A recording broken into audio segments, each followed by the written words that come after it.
Nobena stvar ni izključena od neke večje celote. Nobena stvar ni otok zase. In tudi moja odločitev, da grem sama v Peru, ni bila samo odločitev. Jaz zdaj grem v Peru. Ampak je bila nekako posledica večjih stopničk, večjih dogodkov ali pa situacij, ki so sledile do tega, da zdaj sedim tukaj v Cuscotu. Prevzemanje odgovornosti je en izraz, ki se mi zdi, da sem ga zadnje čase že tako skoraj zlorabila. Največkrat je bila ta besedna zveza uporabljena v kontekstu stvari, ki se bi jim najraje izognili, ampak ali pa nam niso najbolj fajn, da prevzememo odgovornost za nekaj. Ampak ko je pa prišlo do Peruja, je prišlo pa do enega čist novega načina prevzemanja odgovornosti. In ta način prevzemanja odgovornosti je bil, lejte, kot sem že zdaj ponovila to besedo, prevzemanje odgovornosti za tudi, da se imaš dobro. Lani tak čas, torej 1 leto nazaj, sem bila jaz in zelo globoko Piknik je umrl. Na tisti točki sva probavala za otroka že leto pa pol. Moje srce je bilo strto. Začela sem z pregledi na kliniki za neplodnost in tako naprej. Tako da zelo sem bila na tleh. Z novim letom se je nekaj spremenilo. Zdaj ne bom rekla, da ni bila to neka moja moč, ampak veliko stvari je prišlo tudi iz zunanje, neke podpore, prijateljev, družine, nekega okolja, ki sem si ga ustvarila.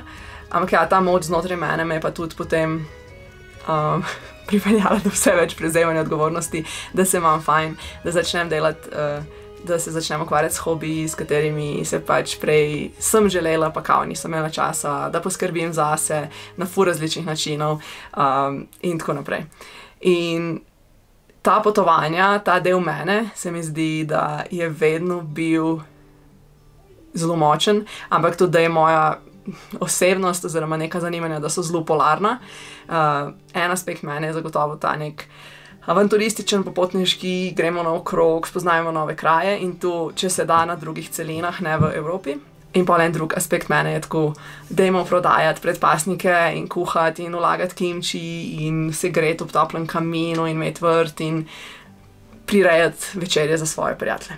Tako da v času probavanja za otroka bi rekla, da to je imelo zelo veliko vezo, pa tudi to, da sva pač šla v nakup stanovanja, v prenovo stanovanja in v bistvu ustvarjanja neke proper baze, nekega doma, ki bo zdaj res dom. Ne tako kot majhna hiška, ki je imela ogromno nekih pomanjkljivosti za normalno življenje. V toku tega procesa se mi je zelo dala v ospredje ta del mene, ki je stabilen, preudaren, ki se ukvarja z nekimi takimi aktivnostmi, ki so zelo nežne, ženske mogoče, če lahko temu tako rečemo. In v bistvu meni je zelo sedlo. To obdobje je bilo meni fajn. Ampak skus nekje od zadaj je bila ta Klara, ki je v Gvatemali, ki je v Mehiki, ki je v Indiji, ki raziskuje, ki snema, ki fotka, ki se ji oči takole iskrijo od vseh lepih stvari. In ta misel je postajala vse večja in vse večja in vse večja. Zdaj, zakaj sem šla sama? Zato, ker pač Klemen ni mogel z mano.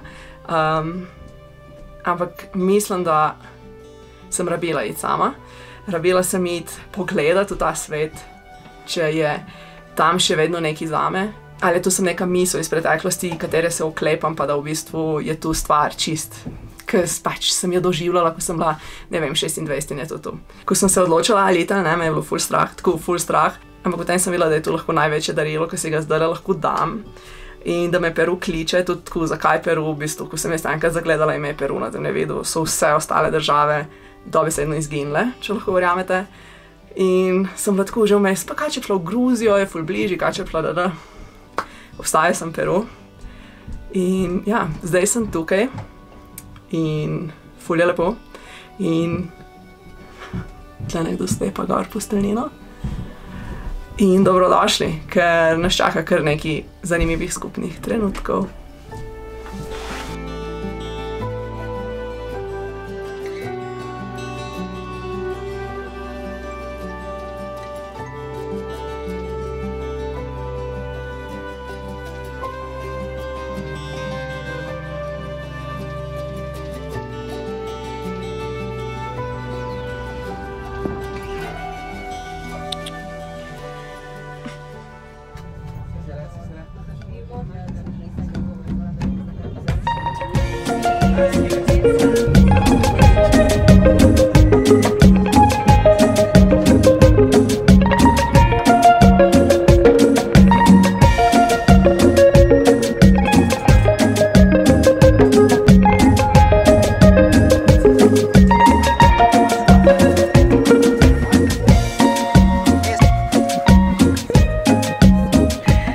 Danes pa peljem še v Sacred Valley, Sveto dolino, kjer so vladali Inki in kjer te res vse lokacije pustijo brez besed.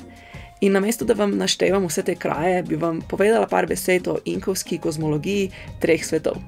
Hanan Pača, zgornji svet, Kaj Pača, svet živih in Uku Pača, podzemlje. Predstavljajo jih kondor, puma in kača. Kondor je kot posrednik z bogovi in nebesnim svetom, puma kot simbol moči, prisotnosti in vsakdanjega življenja na zemlji, ter kača kot bitje podzemlja, prednikov, korenin in preobrazbe.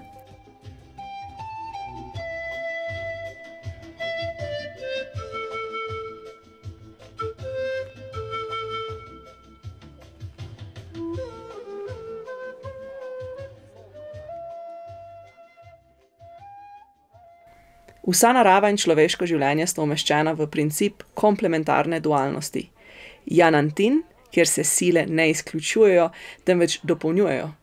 Mesta, družba in rituali so bili organizirani v 2 polovici. Hanan, zgornja, desna, in Hurin, spodnja, leva, kar ni pomenilo nasprotovanja, temveč dinamično ravnotežje. Skupaj tvorijo celovit pogled na svet, v katerem se nebo, zemlja in podzemlje ter desno in levo, visoko in nizko, moško in žensko medsebojno prepletajo v enoten živi sistem. Evo, tale trip danes je občutek, da smo šli že čez 3 letne čase, pa 3 kontinente. Dala očala dol. Ful je zanimivo drugače. Vmes sem se spomnila na eno risanko, bom prav pogledala, če je ta lokacija, ker smo zdaj bila inspiracija za to. Kaj še zanima, vprašajte pa spodaj.